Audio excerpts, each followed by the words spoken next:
Wrestling Roundup has sadly learned of the passing of Jay Briscoe, one of the best tag team competitors you'll ever find. And to commemorate his career, we are going to be having a 10-bell salute to start the show today.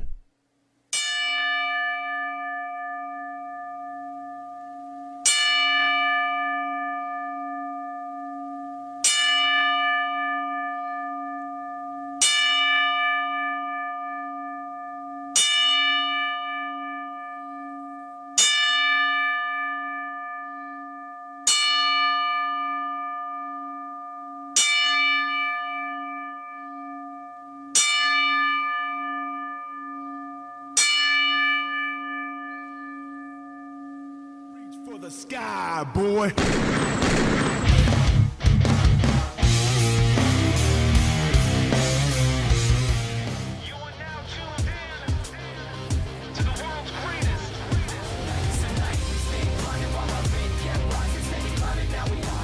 Hey, listen to Wrestling Roundup on FreeFM, ArrowFM, and MP.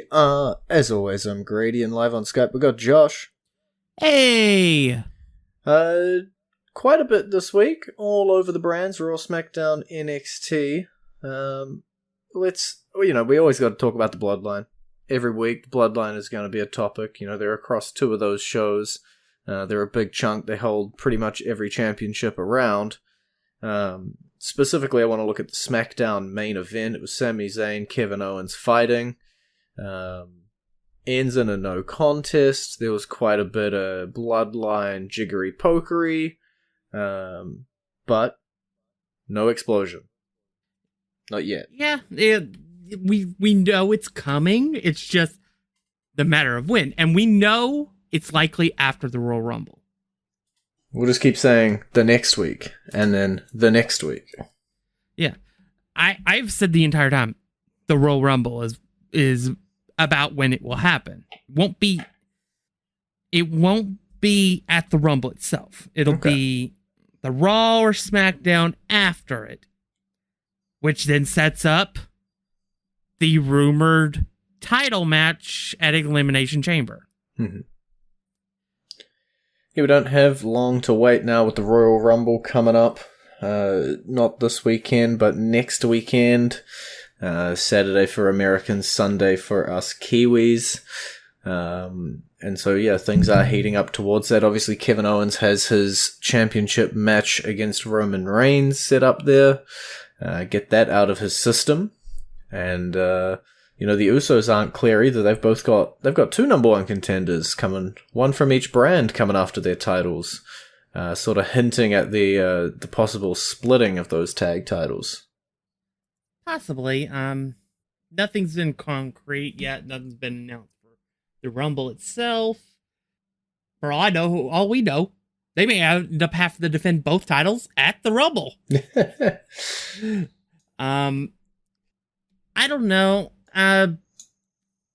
It does feel like it is time to split the titles, but I don't know. I'm not sure exactly what the plan is. They seem to be making it up by the week at this point. I do want to point this out. For that main event, it looked very likely that Sami Zayn didn't need help to beat Kevin Owens. Yeah. Because it looked like he was about to win it, only for the Usos to cost him the match. And Solo Sikoa. Yeah, kind of a little bit of that role reversal, right? Like Sami Zayn doesn't necessarily need the Bloodline. And maybe that's an extra piece of the puzzle that's going to go into that, Sami doesn't need them, they need him. I'm sure Kevin Owens is saying that to him in text messages. Yeah. And it further feeds to the storyline. Think about it. This was clearly a setup by Reigns to punish Kevin Owens, to weaken him. But there's also an element of it saying, am I sure that I can even do this? When it was pretty clear, Sami could. Yeah. And I think we're starting to see the light in Sami's eyes. Like, are we sure about this? Because why did they do this? I had this wrapped up. And I think the ball will keep rolling. At Rumble, something will happen at some point during the match that will result in Sami accidentally attacking Roman or something. That will be the canister that gets lit on fire. And that'll be the moment, the powder keg that starts Roman versus Sami at Elimination Chamber. Now, let's not forget, we don't have a clean, straight road to the Royal Rumble either. We do have Raw 30 on the way, with quote-unquote all generations of the Bloodline coming out to play. So Sami's not necessarily going to have a fun path to his Rumble. And honestly, I think if I'd further the storyline, I'd have Sami almost win the Rumble. Be part of the final two. I think we all know Cody Rhodes is winning. No, we don't know that.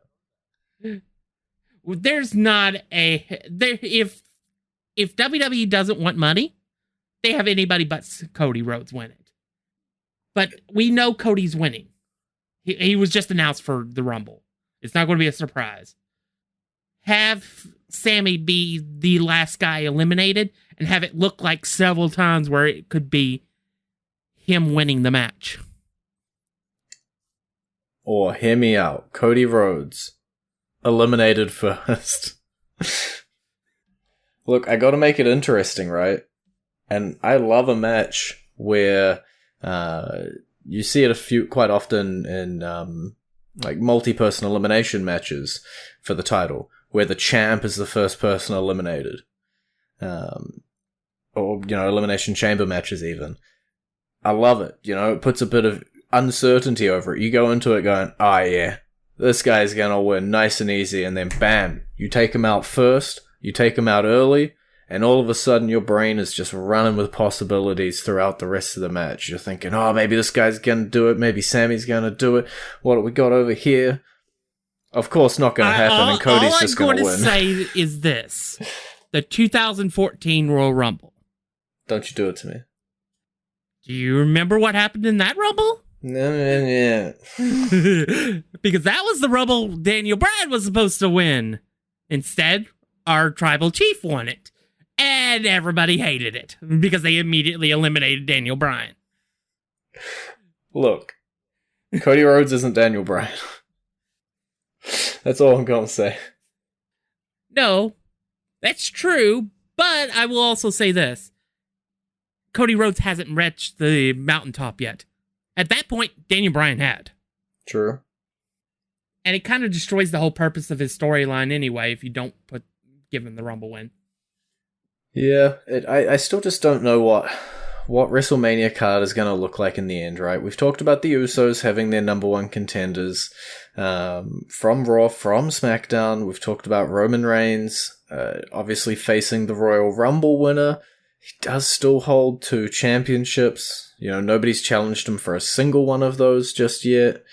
We thought Money in the Bank might be a way to split those up or to pry those off. There's been still, the Roman Rock murmurs are never going to go away. We're getting later and later and closer to WrestleMania, but hey, there's still so many different possibilities, and especially with everybody holding double championships. Usually you can sit here about Rumble time and you can look at WrestleMania and go, well, we got 7 championships. There's at least 7 title matches. Bam, bam, bam, bam, bam. Here's a couple blood feuds and there's most of your card picked out. I don't know if these titles are going to be going into this with 1 match, 2 matches, 6 matches, a match on night 1 and a match on night 2. I don't know if people pull in double duty. I don't know what's happening. And at this point, 2 and a bit months out from WrestleMania, just adds that extra bit of uncertainty again. We gotta get to the Rumble before we figure out anything. We gotta get to Elimination Chamber before we figure out maybe what's coming from that side of things. And we just don't... It's not a clear path. There's a bit of fog over it. And, the fog will lift and it'll be Cody Rhodes, but hey, maybe it won't be. It most definitely is. And talking about championships and who's going to be holding them going into WrestleMania, if Braun Strowman couldn't do it, who's going to dethrone Gunther here? I'm not sure at this point, but it's definitely it was definitely a top tier attempt. One of his best matches, to be honest, with Gunther. Gunther is looking unstoppable at this point. And honestly, it's doing a lot for the title, too. I'm not, at this point, I'm not sure who they're going to tap to be the eventual successor here. But I think that's the same thing we said the entire time he had that UK title. Yeah. So you're saying Pete Dunne, next Intercontinental Champion? Maybe. We've seen wilder things. Butch has been hovering around that scene, to be fair. Yeah. I don't think they'll do it, but no. I'd still like the idea of Sheamus. Yeah. Of them eventually getting back around to Sheamus for that Grand Slam recognition. The story is still there, and they were putting on bangers. I would not complain if we got another Sheamus Gunther. We'll have to wait and see. What are we? We're roughly halfway through the show, maybe a little bit early, but it is time to go into our entrance theme of the week. This week it is none other than Mr. WrestleMania himself. It's Shawn Michaels.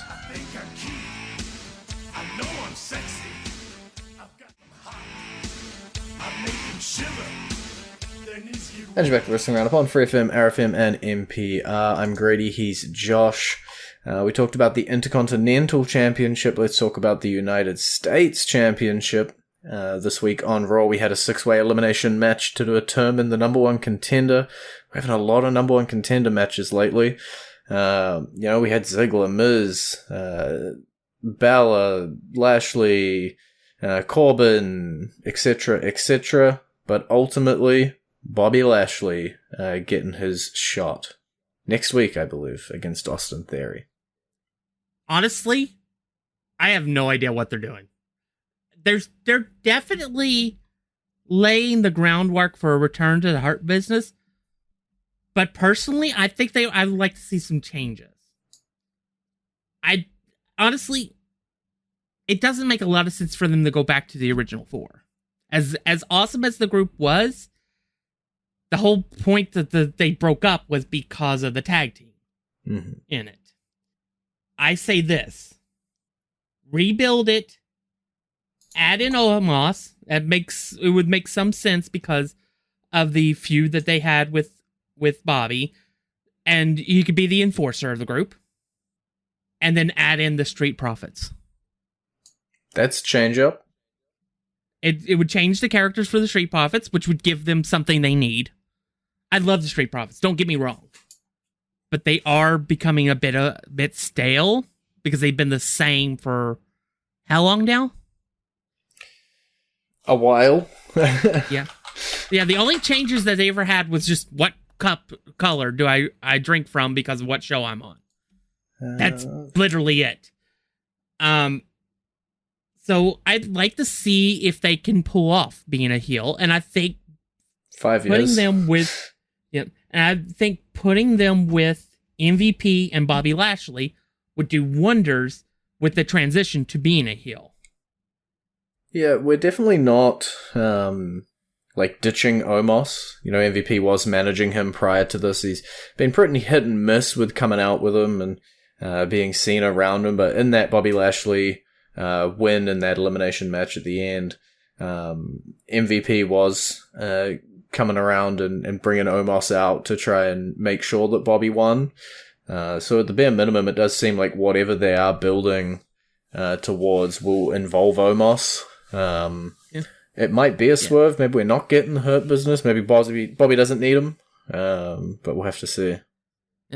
Yeah, I think we will get it, but as I said, I think there will be some changes to the group. And I think I would like to see if they do go with the Street Profits angle. Maybe have them bring out Cedric and Alexander and Sheldon, and make them think they're going to reform the group with them, only to take them out and have the real team be added in the Street Profits. And have like the Street Profits come out like they're going to protect them and then beat them down. Yeah. Be an interesting way to do it for sure. My number one question to you, does Bobby Lashley win next week? Is he the new United States champion? I'm going to say no, and I think that's going to be an element as to why he thinks maybe the Hurt Business is needed. Okay. Obviously, Austin. With that said, I don't see Theory winning the match cleanly. I think there will be some shenanigans, definitely. But I do not see Bobby Lashley coming out with the title, but Bobby Lashley being Bobby Lashley, anything can happen. He is one of those guys that can pick up any win against anyone. For sure. There's very few of them. I'd probably say Reigns, McIntyre, and Lashley. I wouldn't be surprised if any of them picked up a win against each other or anybody else in the company, really. Austin Theory has had a bit of a feud with Bobby before over this United States title. But I don't know. I'm with you. I think Austin Theory escapes out, continues to hold on to his United States title. I don't know for how much longer. I don't know if he'll make it to WrestleMania, but it just doesn't feel like he's gonna lose it at Raw 30. I do think something big will happen at Raw 30, but don't quite know just yet what it's gonna be. Just not guessing a United States Championship change. Let's talk about a little bit of NXT before we fly off too far. The tag team scene heating up. Gallus and New Day do have themselves set up to go for the titles, but Jensen and Briggs getting a little bit of character development before that, and Pretty Deadly still poking their nose in despite losing the gauntlet match, so that title scene ain't giving up anytime soon. No, that's definitely a wealth that NXT has. Whereas for a long, long time, we've been like, we have nobody on the main roster. There are half a dozen teams that we could say, that team could face them, that team could face them, that team could face them, that team could face them, that team could face them, that team can face them. They can all face each other in a 6-way match and we would be fine with it. Yeah. Yeah, I think NXT does a couple things really well, and I think NXT has the tag teams in spades, and it's not necessarily like shoved together teams. They are ones that have at least come out to a shared music with a shared gear. It'd be interesting to see what would happen, if we lined them all up, but hey. And I think the other thing that they do really well is developing their women's talent at the moment. Their tippy top might not be as wide as you'd like it to be, but there is so many women coming up that funnel right now who are proving themselves week in and week out and getting that experience and getting the reps, going up against the more veteran talent, and are going to be coming out of it. I'm looking really forward to this next class of women who are going to graduate from NXT, I guess, up to the main roster. There's just so much talent sitting around there that's boiling up and coming through at the moment. But yeah, NXT ticking a lot of boxes and doing a lot of fun things at the moment for sure. And talking to those women, main event of NXT, it was Toxic Attraction taking on Perez and Valkyria. Ignoring the Jade interaction, blocking off Valkyria, which I'm going to be very sad about because it is two of my favorites facing off. Perez putting on a good show against both Toxic Attraction members, who she is going to have to beat up eventually. Yeah, I'm not sure I'm a fan of the champion looking this strong at this point. considering it is a face champion. That does mean I think the next 2 weeks leading into the event, I think Toxic Attraction are going to leave her laying as a balancing act. They'll probably leave her laying next week, and then next week all three will just brawl, and there won't be any point to it. Yeah, I feel like they've done so much Toxic Attraction split up hints, right? Like we have the accidental hit from this match where Jane hit Gigi Dolan with the big boot instead of Perez. We had the end of the Battle Royal where instead of just causing a tie, they beat the ever-loving poop out of each other first.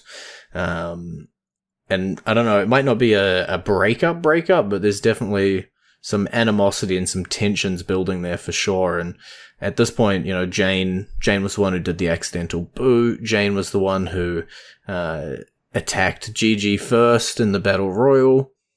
I don't know. It's just, maybe I'm reading into it a little too much. I do think of the two women, if they are going to go solo, I think Dolan is probably the one that would be more likely to get stardom. Mm-hmm. Yeah, it was interesting, right? Because with the Women's Tag Team Championships, all two of them,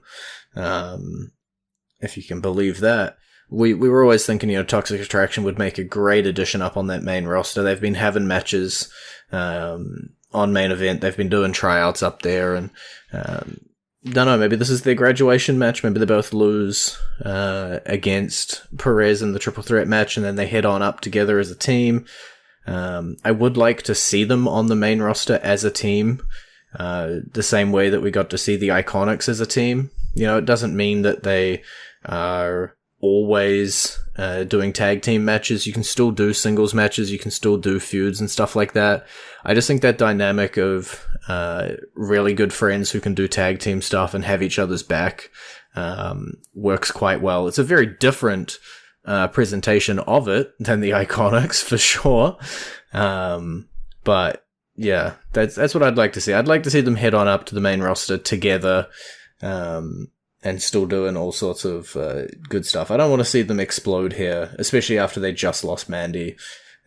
Feels a little knee-jerky to have them lose, you know, each other here. Honestly, I think, it's impossible to know for sure because of the circumstances with me. I think we were eventually going to end up with this anyway. I think they just decided to just continue the storyline and just completely remove Mandy and maybe speed it up a month. Yeah, it is going to be one of those question marks, right, of what was going to happen. We'll have to wait and see, you know, what happens with Toxic Attraction. But we, as you say, we'll never know what Mandy Rose's part to play was going to be in this. We got a little bit of time left, just under a couple minutes. Is there any one last topic that you want to give a little bit of airtime to? As you rapidly scroll through all three reports. Dun, dun, dun, dun, dun, dun. I'm guessing maybe talk about Bray Wyatt. We haven't done much of that lately. That's true. Bray Wyatt, LA Knight, lights out match. They got Howdy coming around doing stuff. You looking forward to a lights out match? It's gonna be interesting. It's going to be a little questionable about exactly what they can do with the match. But I do think I have enjoyed this entire storyline to some degree. I think LA Knight has come out a lot better than he was before it, just because of the sheer television time that he's gotten because of it. And I'm not entirely sure what's going on. Are we going to see manifestations of the Wyatt Six during this match? Because there was a QR code that showed the Fiend. Yeah. This match could do everything, or this match could do nothing. Yeah, this match could just be Wyatt just completely destroying LA Knight and it not mattering. And then maybe showing at the end of it, maybe the Bray Wyatt being kidnapped by Uncle Howdy or something. I don't know. That would make just as much sense as this entire storyline has. Fair enough. Well, now we are out of time. It's been great talking to you. Maybe. You can visit our Facebook page, facebook.com/wrestling R&D up. Wrestling R&D up, I'll get that right. Our Twitter page, twitter.com/wrestling R&D up. Or our YouTube page, youtube.com/wrestling R&D up. And we will catch you next week with Raw 30 as well as our preview for the Royal Rumble.